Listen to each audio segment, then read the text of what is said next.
योऽन्तः प्रविश्य मम वाचमिमां प्रसुप्तां सञ्जीवयत्यखिलशक्तिधरस्वधाम्ना अन्यांश्च हस्तचरणश्रवणत्वगादीन् प्राणान्नमो भगवते पुरुषाय तुभ्यम्। अनन्याश्चिन्तयन्तो मां ये जनाः पर्युपासते तेषां नित्याभियुक्तानां योगक्षेमं वहाम्यहम्। सदाशिवसमारम्भां शङ्कराचार्यमध्यमाम् अस्मदाचार्यपर्यन्तां वन्दे गुरुपरम्पराम्। गुरुर्ब्रह्मा गुरुर्विष्णुः गुरुर्देवो महेश्वरः गुरुः साक्षात् परं ब्रह्म तस्मै श्रीगुरवे नमः। ॐ शान्तिः शान्तिः शान्तिः। परमश्रद्धेयाः परमपूज्याः अनवरतस्मरणीयाः एतस्य प्रभासतीर्थस्य अधिष्ठातारः प्रथमज्योतिर्लिङ्गाः भगवन्तः श्रीसोमनाथचरणाः, भगवन्तः पुराणपुरुषोत्तमाः, अस्माकं सद्गुरवः पूज्याः गुरवः, तथा च शास्त्रप्रणयिनः विद्याव्यासङ्गिनः श्रवणभक्तिनिष्ठाः संस्कृतभाषानुरागिणः भवन्तः सर्वेऽपि सज्जनाः स्वजनाः। भगवतः पुराणपुरुषोत्तमस्य कृपाप्रसादेन विभोरवात्सल्येन अद्य पुनरेकवारं चैत्रमासे शुक्लपक्षे षष्ठ्यां गुरुवासरे एतदनुसारम् एप्रिल् मासस्य तृतीयदिनाङ्के पञ्चविंशति-उत्तर-द्विसहस्रतमे वर्षे विद्याव्यासङ्गं कर्तुं शास्त्रचर्चां कर्तुं भगवत्पादानां वाणीं गातुं श्रोतुं च अवसरः सम्प्राप्तः। इदमस्ति अस्माकं सर्वेषां परमं सौभाग्यम्। अत्रावसरे भवत्सु विराजमानं परमात्मानं नत्वा भवतां सर्वेषां स्वागतं च कृत्वा पुनरेकवारं वयं मङ्गलाचरणपूर्वकं स्वजीवनं मङ्गलं कर्तुं विवेकचूडामणिं प्रविशामः। सर्ववेदान्तसिद्धान्तगोचरं तमगोचरं गोविन्दं परमानन्दं सद्गुरुं प्रणतोऽस्म्यहम्। गोविन्दं परमानन्दं सद्गुरुं प्रणतोऽस्म्यहम्। भगवत्पादाः श्रीमच्छङ्कराचार्याः ब्रह्मतत्त्वमसि भावयात्मनि इति ध्रुवं कर्तुं दृढं कर्तुं ब्रह्मतत्त्वस्य विशेषणानि परिवेशयन्ति। तेषां विशेषणानां विशेषतः अनुसन्धानं कृत्वा अस्माभिः इदमेकं वाक्यं सुदृढं कर्तव्यं वर्तते। निर्विकल्पकमनल्पमक्षरं यत्क्षराक्षरविलक्षणं परं नित्यमव्ययसुखं निरञ्जनं ब्रह्मतत्त्वमसि भावयात्मनि। अत्र किञ्चिदस्माभिः ज्ञातं किञ्चित् ज्ञेयमस्ति। तर्हि ध्यानसाधना प्रकरणे ब्रह्मतत्त्वस्य वैलक्षण्यं प्रतिपादयन्ति। अर्थात् ब्रह्मतत्त्वस्य परिचयं कारयन्ति। सद्गुरूणाम् आदिगुरूणां जगद्गुरूणां पूज्यचरणानाम् इदमेव कार्यं वर्तते यत् ब्रह्मतत्त्वस्य परिचयो भवेत्। संसारस्य परिचयः अस्ति वा नास्ति तद् महत्त्वपूर्णं नास्ति। समाजः कीदृशः तद् ज्ञेयं नास्ति। किन्तु ब्रह्मतत्त्वं कीदृशम् इत्यस्य परिचयः आवश्यकः वर्तते इति कृत्वा भगवत्पादाः महत्त्वपूर्णं तं परिचयं कारयन्ति। तर्हि अत्र यत् क्षराक्षरविलक्षणं परं क्षरः सर्वाणि भूतानि कूटस्थोऽक्षर उच्यते। तर्हि अत्र भगवत्पादाः क्षरविषये एवं च अक्षरविषये एताभ्यां द्वाभ्याम् अपि ब्रह्मतत्त्वं विलक्षणं वर्तते तत् कथयन्ति। पुनश्च अग्रे कथयन्ति क्षरशब्दस्य एकः अर्थः भवति व्ययः, परिवर्तनशीलं द्वैतम्, एवं च जगत् कीदृशं तर्हि क्षरम् अर्थात् परिवर्तनशीलम् अस्ति। ब्रह्मतत्त्वं कीदृशम् अपरिवर्तनशीलम्। अत्र एतयोः द्वयोः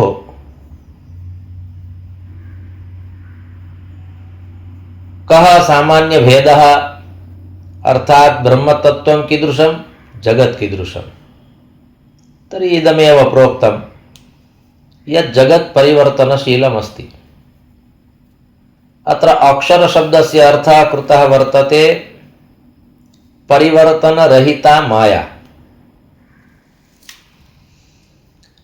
माया परिवर्तनरहिता अस्ति, किन्तु ब्रह्मतत्त्वात् सा भिन्ना।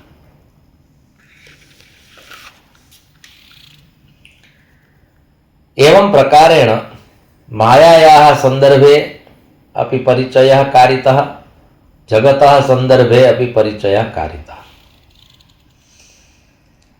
अत्र व्यतिरेकपद्धत्या भगवत्पादाः कथयन्ति जगत् परिवर्तनशीलमस्ति, तत्रापि अस्माकं दृष्टिः मास्तु। भवतु माया अपरिवर्तनशीला अस्ति, तथापि अस्माकं दृष्टिः तत्र मास्तु। तर्हि अस्माकं दृष्टिः कुत्र भवतु? ब्रह्मतत्त्वमसि। ब्रह्मतत्त्वं क्षराक्षराभ्यां विलक्षणं भिन्नं वर्तते। एतत् चैतन्यमस्ति इति अत्र निगदितं।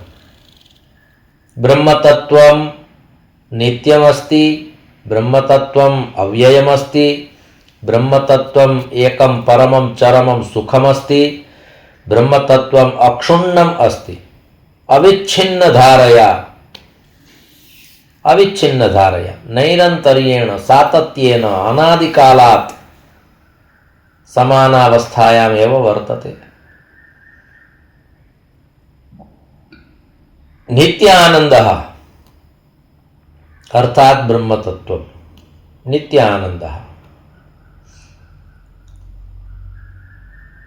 किन्तु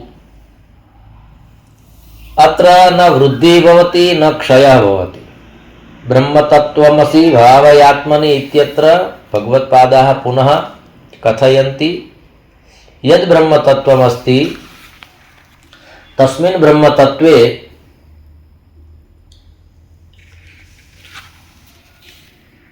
परिवर्तनशीलता नास्ति, अविच्छिन्नता अस्ति, नैरन्तर्येण तिष्ठति, सातत्यम् अस्ति, प्रवाहितमिदं तत्त्वं वर्तते। किन्तु अत्र न वृद्धिः न क्षयः। यदि वृद्धिर्भवति चेत् तस्य क्षयः अपि भवति, यदि वृद्धिर्न भवति चेत् क्षयमपि न भवति। तर्हि एवं प्रकारेण अत्र इदमपि एकं विशेषणं प्रदत्तं ब्रह्मतत्त्वस्य यदिदं शाश्वतमस्ति, ब्रह्मतत्त्वं सनातनमस्ति। एतादृशस्य ब्रह्मतत्त्वस्य अनुभवः आत्मना भवति, न मनसा न बुद्ध्या। बहवः जनाः भावजगति जीवन्ति, बहवः जनाः भावजगति जीवन्ति, किन्तु मनसः सत्ताम् अस्वीकृत्य एवं च बुद्ध्याः अपि सत्ता अत्र न स्वीकर्तव्या। एतयोः द्वयोः यदा सत्ता न स्वीक्रियते तदा परमानन्दस्य अनुभवः भवति इति भगवत्पादाः अत्र कथयन्ति।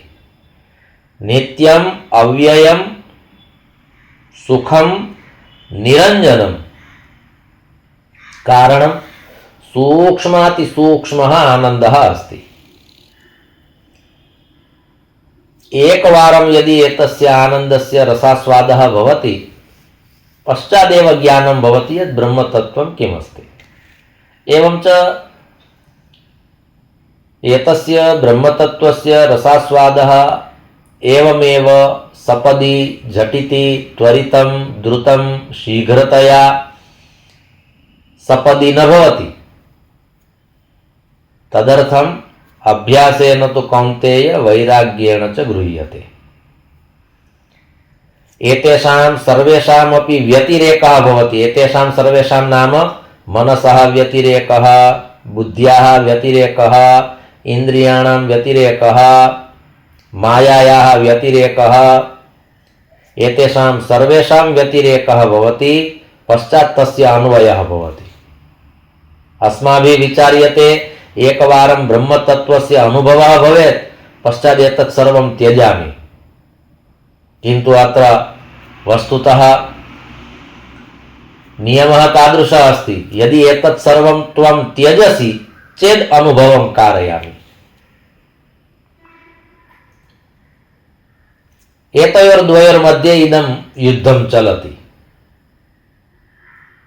यथा उदाहरणाय माता कथयति स्वपुत्राय, यदि त्वं विद्यालयस्य गृहकार्यं करिष्यसि चेद् अहं किमपि दास्यामि। आदौ गृहकार्यं कुरु, पश्चात् अहं ददामि, किमपि तव लाभाय ददामि, मिष्टान्नं ददामि। बालकः किं कथयति, मिष्टान्नं ददातु, पश्चात् गृहकार्यं करोमि। माता कथयति गृहकार्यं करोतु, मिष्टान्नं ददामि। अत्रापि तादृशमेव द्वन्द्वयुद्धम् अस्ति।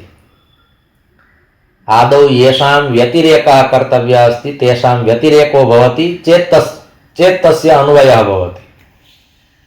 एवं च यदि अस्माकं पुण्यबलं भवति, पूर्वजन्मनां पुण्यबलं भवति, महापुरुषाणां कृपा भवति चेत् आदौ व्यतिरेकः न कर्तव्यः भवति, साक्षात् अन्वयः भवति, व्यतिरेकः स्वतः एव भवति।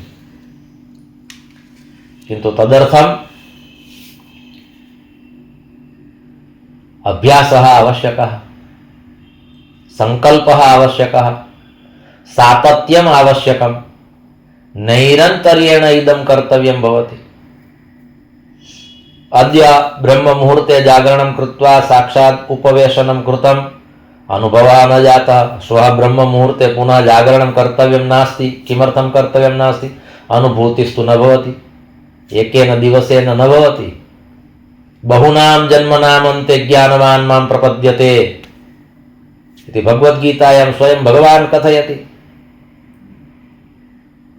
बहुनां जन्मनामन्ते ज्ञानवान् मां प्रपद्यते।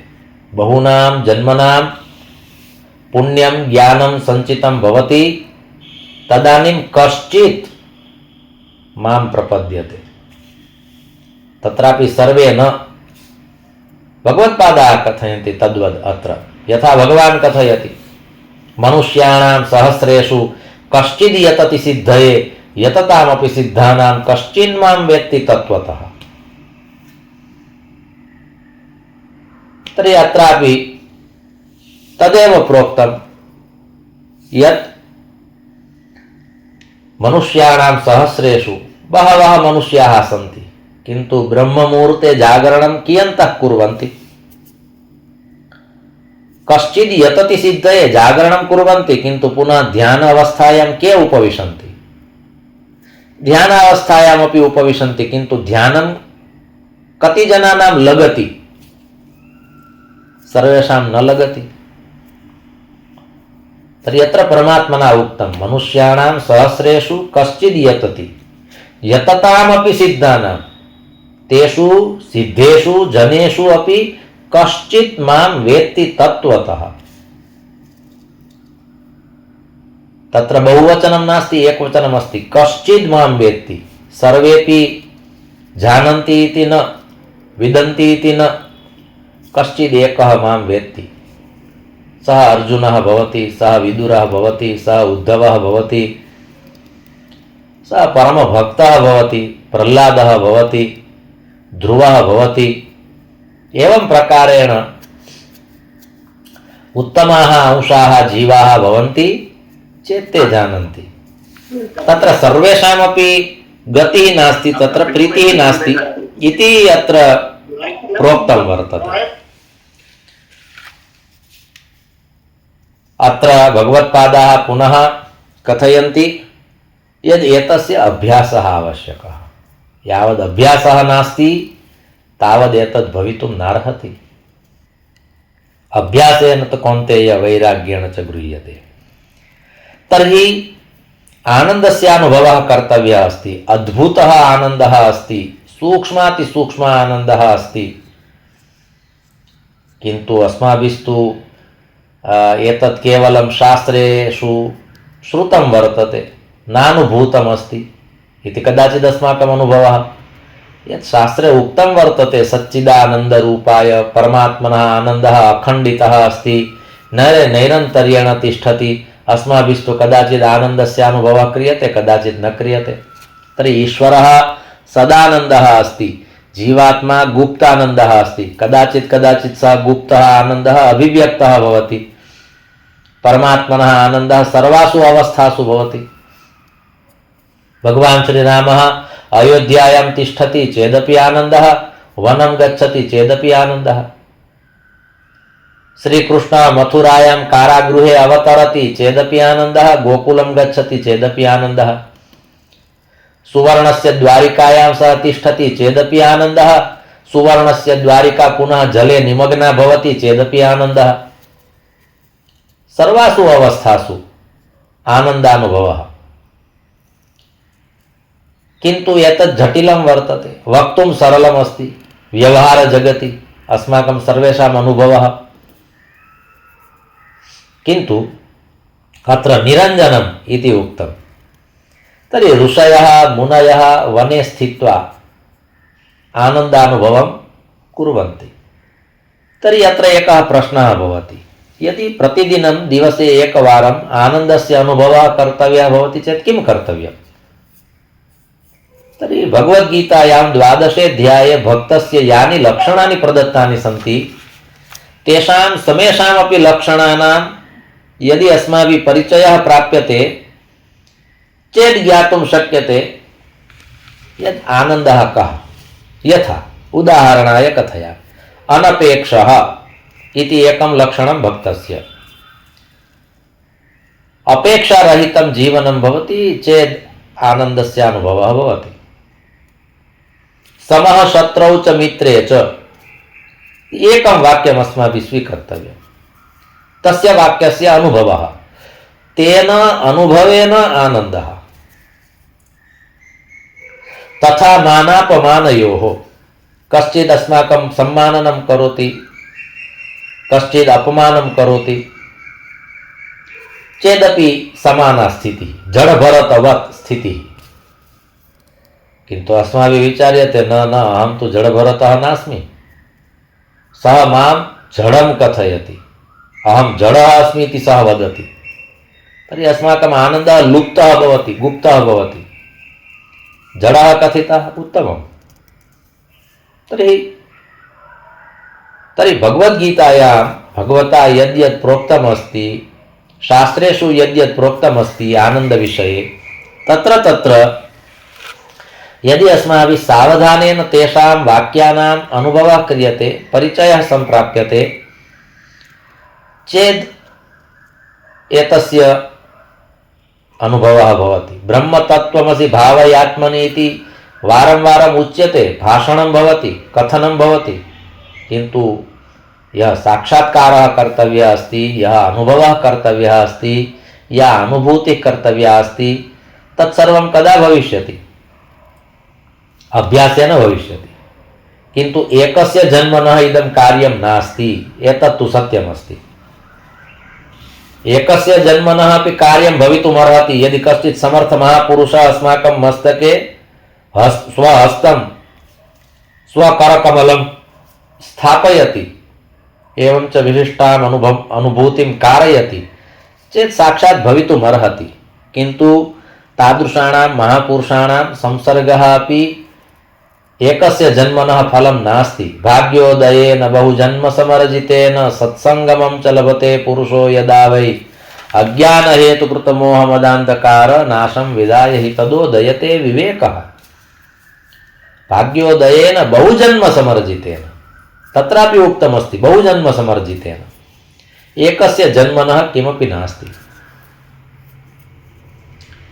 किन्तु अभ्यासः कर्तव्यः।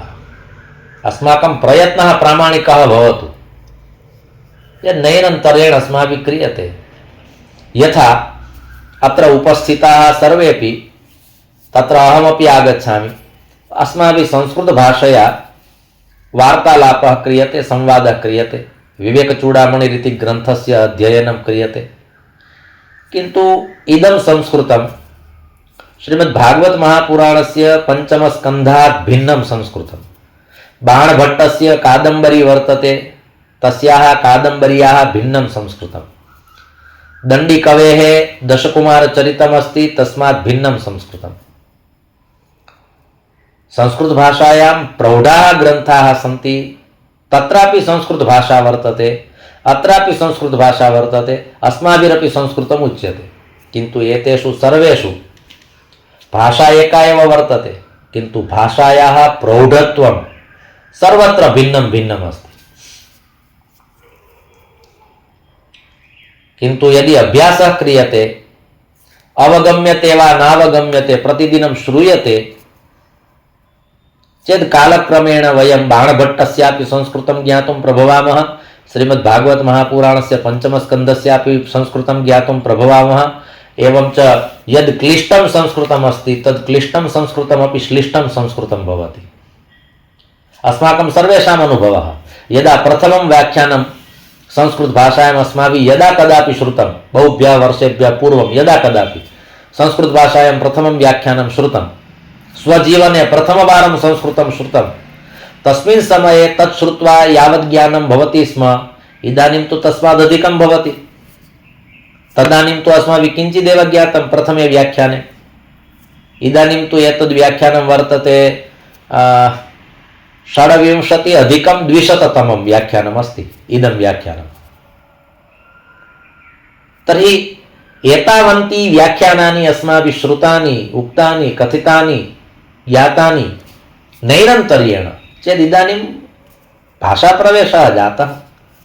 कदाचित् वक्तुं न प्रभवामः, किन्तु ज्ञातुं प्रभवामः। अत्र कथनस्य तात्पर्यं किं तद् अवगच्छामः। किमर्थं? सातत्यमस्ति। धैर्येण, श्रद्धया, भावेन अस्माभिः प्रतिदिनं श्रूयते। एवं च श्रद्धया यत् कार्यं क्रियते तस्य फलश्रुतिः निश्चयेन मिलति एव। किन्तु शास्त्रस्य गुरुवाक्यस्य सत्यबुद्ध्यावधारणं सा श्रद्धा कथिता सद्भिः यया वस्तूपलभ्यते इति विवेकचूडामणौ एव भगवत्पादैः प्रोक्तं वर्तते। शास्त्रे यदि अस्माकं श्रद्धा अस्ति, गुरुवचने च यदि अस्माकं श्रद्धा अस्ति चेत् निश्चयेन फलश्रुतिः लभ्यते। विश्वासो गुरुवाक्येषु स्वस्मिन् दीनत्वभावना मनोदोषजयश्चैव कथायां निश्चला मतिः। प्रतिदिनं श्रीमद्भागवतपुराणेपि महापुराणेपि उक्तं वर्तते, यदि अवगम्यते वा नावगम्यते किन्तु भगवत्कथा प्रतिदिनं श्रोतव्या। श्रद्धारतिर्भक्तिरनुक्रमिष्यति इति श्रीमद्भागवत महापुराणे उक्तम्। श्रद्धापूर्वकं यदि श्रवणं क्रियते चेत् भक्तिः वर्धिष्यते निश्चयेन। तर्हि अत्रापि भगवत्पादैः प्रोक्तं यत् सातत्येन भविष्यति, नैरन्तर्येण भविष्यति। प्रथमे दिवसे यदा प्रातः जागरणं कर्तव्यं भवति चेत् कष्टं भवति, किन्तु यदि प्रतिदिनं भवति चेत् स्वभावः भवति, साहजिकी क्रिया भवति। अस्माकं सर्वेषाम् अनुभवः वर्तते तस्मिन् विषये। अतः अत्र प्रोक्तं यत् वस्तुतः इदमेव ज्ञेयं वर्तते यत् ब्रह्मतत्त्वं सूक्ष्मातिसूक्ष्मं वर्तते, किन्तु तस्य अनुभवः भवति। किमर्थं? तर्हि ऋषिभिः अनुभूतिः कृता वर्तते, पुनश्च प्रामाणिकतया अत्र सर्वं निगदितमस्ति। एतस्य अर्थः भवति यद् अहमपि अनुभूतिं कर्तुं शक्नोमि। अनुभूतिः भवति तस्यैव इदं प्रमाणम्। ऋषिभिः इयम् अनुभूतिः कृता वर्तते, पश्चात् कथितमस्ति, पश्चात् मम तत्र प्रवृत्तिः अस्ति, अहं स्वयम् इच्छामि इति कृत्वा एतद् भविष्यति। अद्य वाब्दशतान्ते वा, कदाचित् अद्य भविष्यति, कदाचित् वर्षानन्तरं भविष्यति। तर्हि किन्तु सातत्यम् आवश्यकं। तदर्थं प्रयत्नो विधेयः। अत्र प्रयत्नः कर्तव्यः भवति। तर्हि पुनश्च अग्रे एकं विशेषणं प्रदत्तं वर्तते, निरञ्जनम् अर्थात् अलिप्तं पद्मपत्रमिवाम्भसा। पद्मपत्रमिवाम्भसा जलकमलवत् इति अलिप्तता। कर्दमे कमलं भवति, तथापि कमले कर्दमः न भवति। कमलपत्रे जलं भवति, किन्तु अलिप्तं भवति, तत्र लिप्तं न भवति। तद्वत्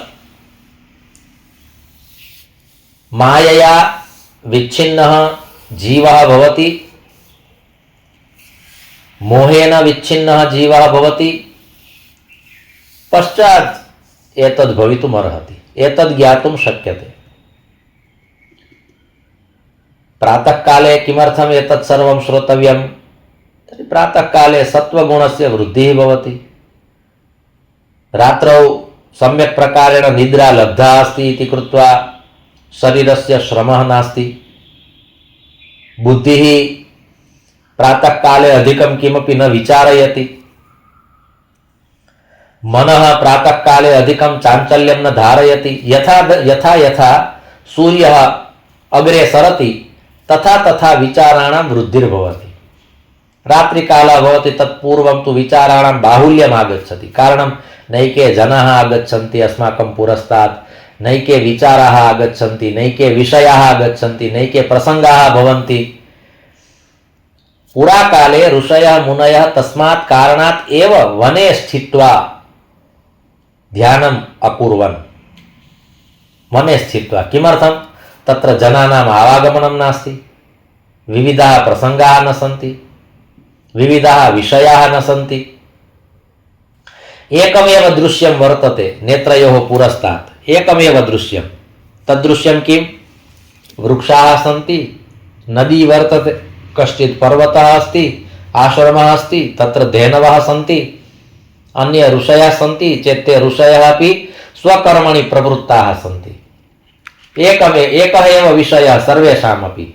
यथा छात्रालये छात्राः निवसन्ति, वर्तमानकाले निवसन्ति, तेषां चर्चा नास्ति।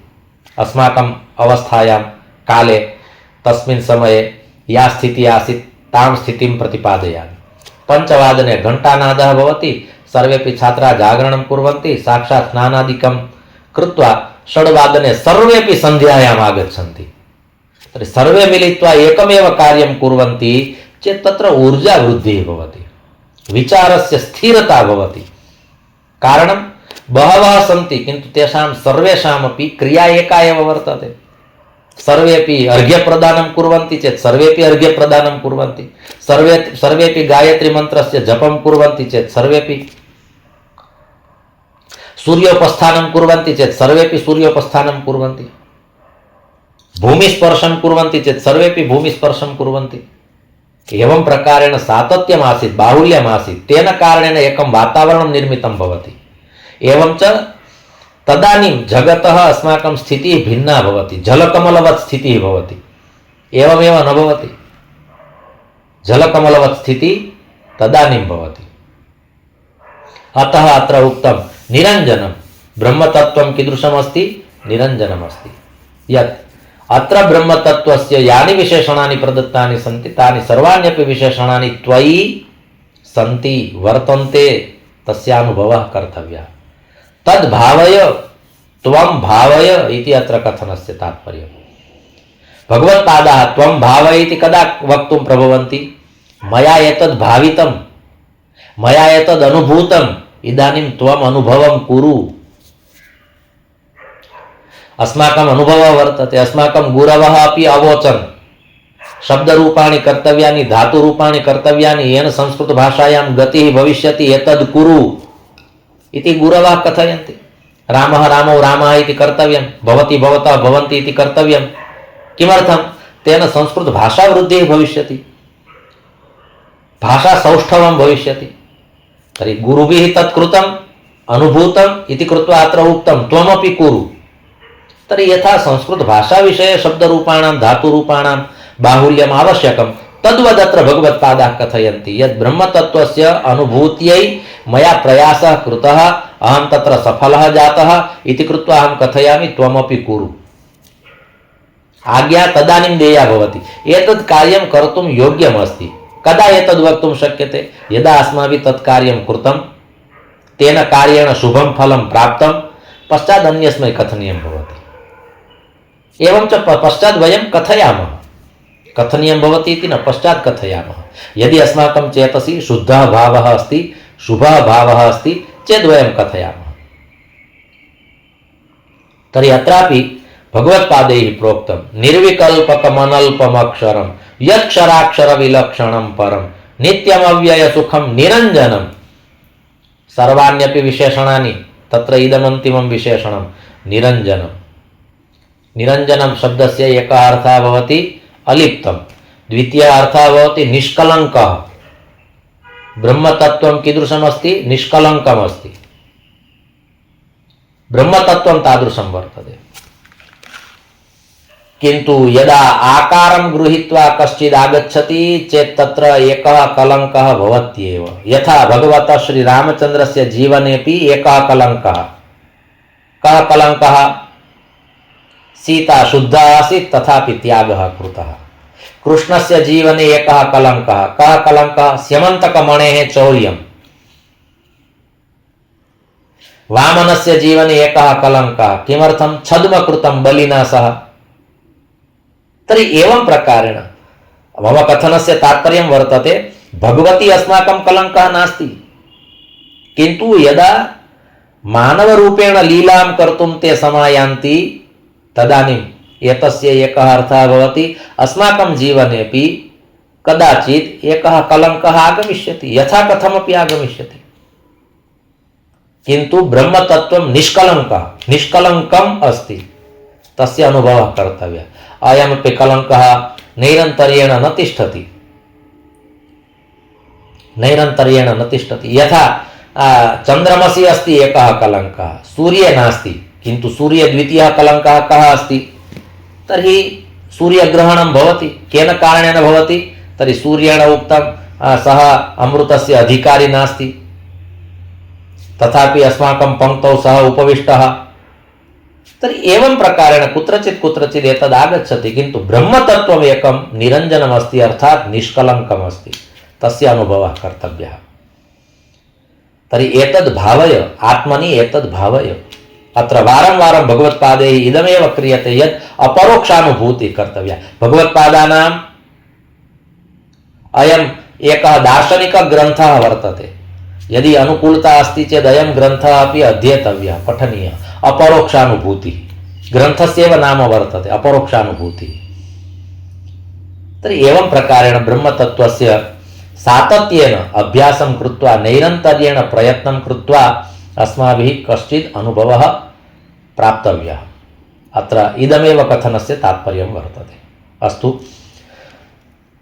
अद्य अयं श्लोकः अत्र पूर्णतां गच्छति। पुनः नूतनेन व्याख्यानेन नूतनस्य श्लोकस्य अध्ययनं वयं विधास्यामः। तावत् अलम्, एतावता अलम् द्वाभ्यां श्लोकाभ्यां सत्रमिदं भगवच्चरणयोः समर्प्यते। धर्मस्य विजयो भूयाद् धर्मस्य पराभवः, प्राणिनां चैव सद्भावः भूयाद्विश्वस्य मङ्गलम्। सर्वे भवन्तु सुखिनः, सर्वे सन्तु निरामयाः, सर्वे भद्राणि पश्यन्तु, मा कश्चित् दुःखभाग् भवेत्। ॐ शान्तिः शान्तिः शान्तिः। ॐ